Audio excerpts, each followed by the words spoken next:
Funding for this program is provided by additional funding provided by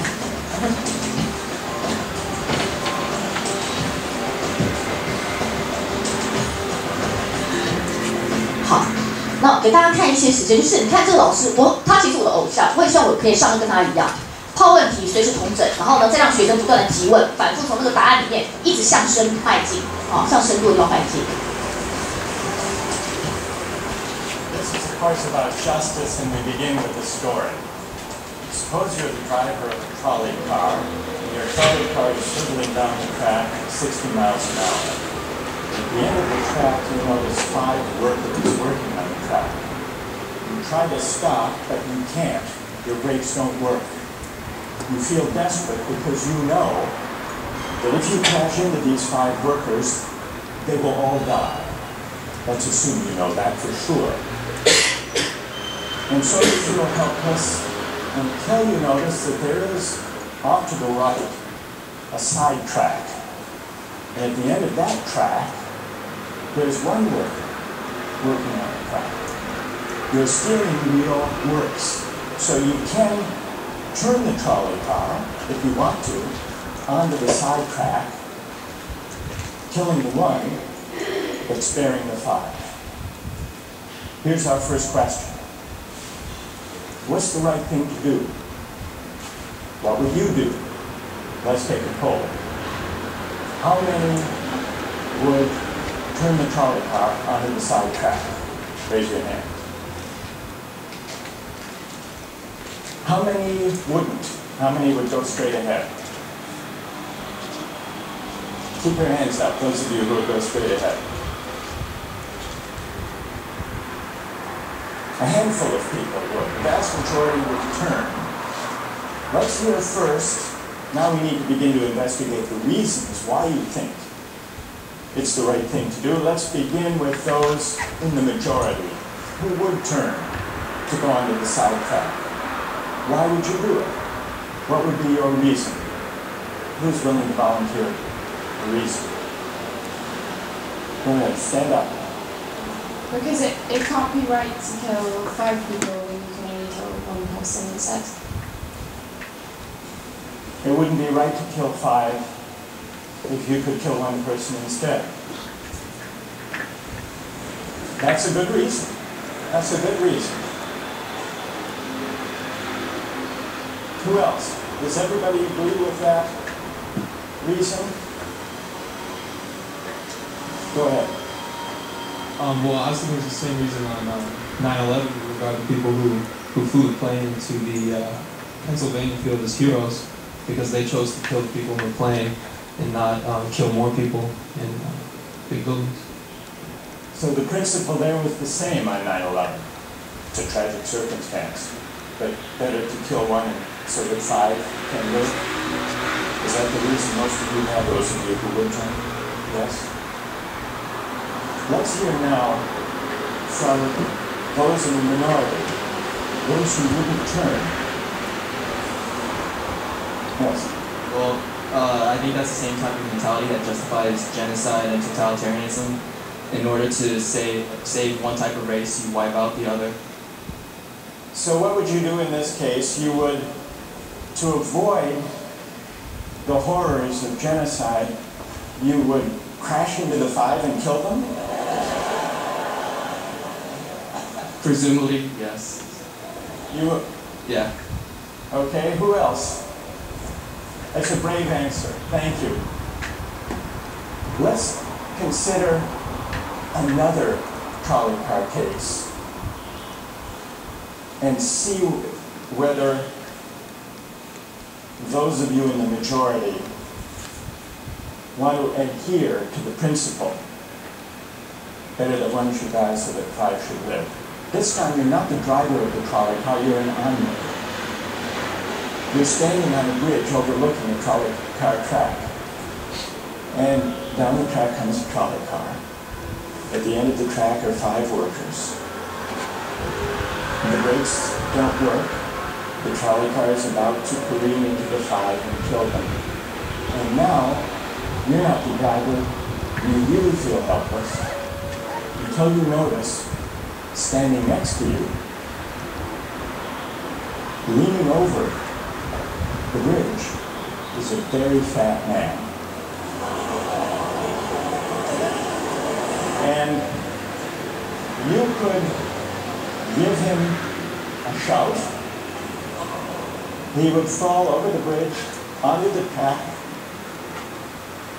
right in the way of the trolley car. He would die, but he would spare the father. Now, how many would push the fat man over the bridge? Raise your hand. How many wouldn't? Most people wouldn't. Here's the obvious question. What became of the principle? Better to save 5 lives even if it means sacrificing one. What became of the principle that almost everyone endorsed in the first case? I need to hear from someone who is in the majority in both cases. How do you explain the difference between the two? Yes? The second one, I guess, involves an active choice of pushing the person down, which I guess that person himself would otherwise not have been involved in the situation at all, and so to choose on his behalf, I guess, to involve him in something that he otherwise would have escaped is, I guess, more than what you have in the first case, where the 3 parties, the driver and the 2 sets of workers, are already, I guess, in the situation. But the guy working, the one on the track off to the side, he didn't choose to sacrifice his life any more than the fat man did he? That's true, but he was on the tracks. And this guy was on the bridge. Go ahead, you can come back if you want. All right, it's a hard question. All right, you did well. You did very well. It's a hard question. Who else can find a way of reconciling the reaction of the majority in these 2 cases? Yes? Well, I guess in the first case, where you have the 1 worker and 5, it's a choice between those 2, and you have to make a certain choice, and people are going to die because of the trolley car, not necessarily because of your direct actions. The trolley car is a runaway, banging in, you're making a split-second choice, whereas pushing the fat man over is an actual act of murder on your part. You have control over that, whereas you may not have control over the trolley car. So I think it's a slightly different situation. All right, who has a reply? No, that's good. Who has a way? Who wants to reply? Is that a way out of this? I don't think that's a very good reason, because you choose to, it's either way you have to choose who dies, because you either choose to turn and kill a person, which is an active conscious thought to turn, or you choose to push that man over, which is also an active conscious action. So either way you're making a choice. Do you want to reply? Well, I'm not really sure if that's the case. It just still seems kind of different, the act of actually pushing someone over onto the tracks and killing him. You are actually killing him yourself. You're pushing him with your own hands. You're pushing him. And that's different than steering something that is going to cause death into another. You know, it doesn't really sound right saying it now. It's good. That's good. What's your name? Andrew. Andrew. Let me ask you this question, Andrew. Yes. Suppose standing on the bridge next to the fat man, I didn't have to push him. Suppose he were standing over a trap door that I could open by turning a steering wheel like that.